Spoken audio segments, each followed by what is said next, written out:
Assalamu alaikum guys, welcome back to another video with another interesting topic whose title is Voices in Animals. So first of all let's clear it's voice is not voice.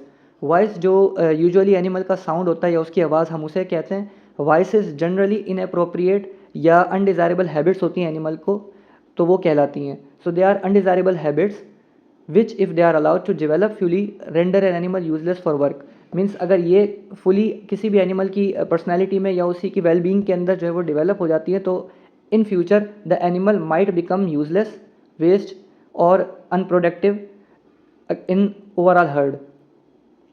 Voices of cattle and horses that pose the biggest problems for handlers. Among all the livestock animals, usually we see that cattle and horses suffer more due to this problem as compared to others. So cattle की अगर हम बात करें तो सबसे पहली vice इसमें sucking है. सो सकिंग अगर हम नॉर्मल वे में देखें तो एक काफ अगर फीमेल एनिमल या अपनी मदर से जो है वो मिल्क सक कर रहा है तो ये एक नॉर्मल बिहेवियर है. काफ्स और other young animals should not be allowed to suck each other. एक दूसरे को जो है वो मिल्क फीडिंग पीरियड के अंदर सक करना जो है वो ये ठीक नहीं है, हमें उसको जो है वो अवॉइड करवाना पड़े. वो ये है कि provide individual pens for the calves और tie them in such a way that they can not reach each other. आप सिंपली जो है वो काव्स के पैंस को सेपरेट करें और उनको अलग अलग टाई कर दें, तो एक जो है वो अपना पैन छोड़ के दूसरे के फीड लॉट में या दूसरे के जो है वो एरिया में नहीं जाएगा और उसको डिस्टर्ब नहीं करेगा. With older heifers and cows, separating them may be the easiest and the most successful method of solving the problem. As compared to the young, it's easy to separate older heifers and cows. Number 2, kicking. Kicking simple means जो है लातें चलाना या जो है वो टांगे मारना. Through improper treatment, some cows develop the habit of kicking. अब यूजुअली ऐसा होता है कि कुछ प्रोटोकॉल्स जो है वेटनरियंस ट्रीटमेंट के गलत फॉलो करते हैं या इम्प्रॉपर वे में फॉलो करते हैं, जिनकी वजह से वो किकिंग बिहेवियर करना स्टार्ट हो जाते हैं. यह ज़्यादातर हमने हॉर्सेस में देखा है, कैटल में भी ये किकिंग कॉमन है. Others however seem to be vicious by nature. In general, if cows are carefully handled during the first few days of milking, they will usually develop into quiet animals. Means अगर आप first कुछ weeks या एक month तक भी अगर आप उसकी मिल्किंग प्रॉपरली कर रहे हैं हैंडल करके, तो वो मोस्ट चांसेस यही है कि वो एनिमल डोसाइल और क्वाइट एनिमल कहलाएगा. उसमें ये किकिंग की जो है वो वॉइस नहीं देखने को मिलेगी. Although cattle and buffaloes are ordinarily docile creatures.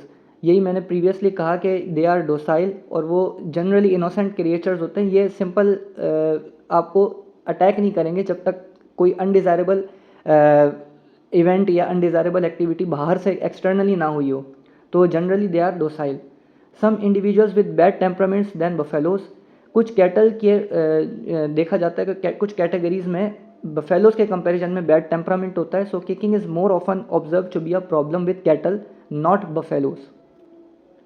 Number 3, fence breaking या बाड़ को तोड़ना. अब यूजुअली जो बॉर्डर लगाई जाती है लाइव स्टॉक फार्म्स में एनिमल्स की, वो इस वजह से ही लगाई जाती है कि वो उसको ब्रेक करके बाहर जो है वो सिटी साइड पे ना आ जाएं या जो है वो अपने इनक्लोज एरिया से बाहर ना निकल जाएं, तो वो एक डेंजरस एलिमेंट कहलाएगा. So usually cows break, crawl through और jump fences because they do not have enough to each within their boundary. अगर आप उनको जो है वो इनफ फूड प्रोवाइड नहीं करेंगे उनकी बाउंड्री के प्रेमिसेस में, तो वो क्या करेंगे, वो छलांगे मारेंगे या वो उसको फेंस को तोड़ के बाहर निकलने की कोशिश करेंगे. सो ये भी एक अनडिज़ायरेबल हैबिट ही हुआ. There is little that will stop the roguish cow except good fences. अब हम बात करते हैं हॉर्सेस की. सो इक्वाइन में जनरली वही बात, kicking. Primitive equidae were only be able to survive the attacks of predators by kicking, biting, bucking, jumping upwards and running away. Of these habits, the most frequent is kicking. Biting means attack करके काटना या उस चक भरना. It is the second most common vice in horses. Biting also is usually aimed at another horse. यानी एक horse दूसरे horse को भी bite करता है. But young horses or stallions, uncastrated adult male horse that have been teased or mishandled may bite or nip. अब ये जो young horses हैं जो अनकैस्ट्रेटेड हैं, फॉर एग्जांपल वो अपने यंग एज में, उनमें ज़्यादा ये देखा जाता है कि वो इस हैबिट को, बाइटिंग को ज़्यादा अडॉप्ट करते हैं as compare to the older horses. Even a playful nip can be very painful.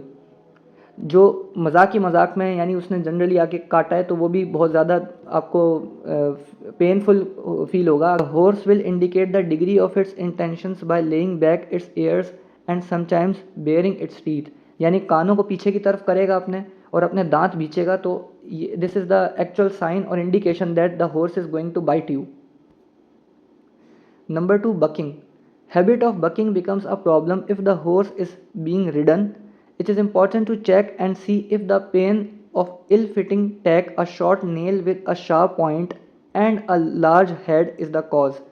Simple जो है वो अगर आप उसको पेन हो रहा है किसी भी शार्प चीज़ से जो उसके पॉइंट कर रही है उसके नेक साइड पर, तो वो बकिंग वाली वॉइस अडॉप्ट करता है. The answer is to keep the horse head up and sit tight.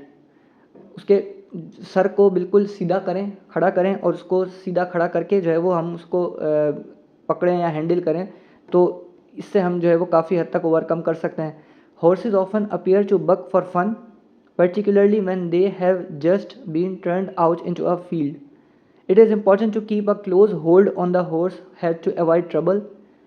Sloppy handling in these circumstances is a frequent cause of accidents. सेफुली बक करते हैं या अटैक करते हैं, सिंपल जंप करते हैं. सो अगर हम इन चीज़ों को ये हम हॉर्सेस के जो है वो ट्रबल में ना रखें या जो स्लोपी हैंडलिंग को अगर हम हैंडल करें इस वे में, तो ये काफ़ी हद तक इन तमाम सूरत हाल से हमें बचा सकती है, इन एक्सीडेंट से या इन इंजरीज से प्रिवेंट कर सकती है. Running away. इन तमाम वाइसेस के अलावा कुछ फर्दर एबनॉर्मल बिहेवियर्स भी हैं जो एनिमल्स में देखने को मिलते हैं, जिसमें नंबर 1 है आई रोलिंग. ये मोस्टली हॉर्सेस और कैटल में हम देखते हैं कि वो अपने आई बॉल को रोल ओवर करना स्टार्ट कर देते हैं बिना किसी डिजीज़ या पैथोलॉजिक कंडीशन के. नंबर 2, टंग रोलिंग. सिमिलरली आइज़ रोलिंग, अपनी ज़ुबान को घुमाते हैं, टंग रोल करते हैं. ये कैमल्स और हॉर्सेस वगैरह में हम देखते हैं. Number 3, licking and eating on hair और वुल.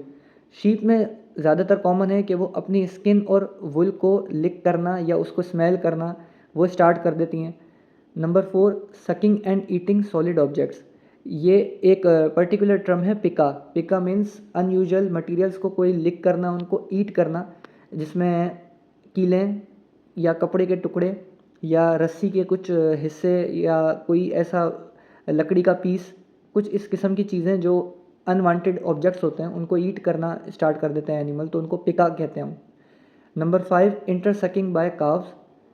इंटरसकिंग में जो है वो कुछ एनिमल्स जो एक हर्ड में एक एवरेज जो है वो पॉपुलेशन से ज़्यादा हो जाएं, तो वो एक दूसरे को इंटरसकिंग करना स्टार्ट कर लेते हैं. मतलब एक दूसरे को ही लिक करेंगे या एक दूसरे से जो है वो इंटरेक्ट करेंगे, तो ये भी एक अनडिज़ायरेबल एक्टिविटी है.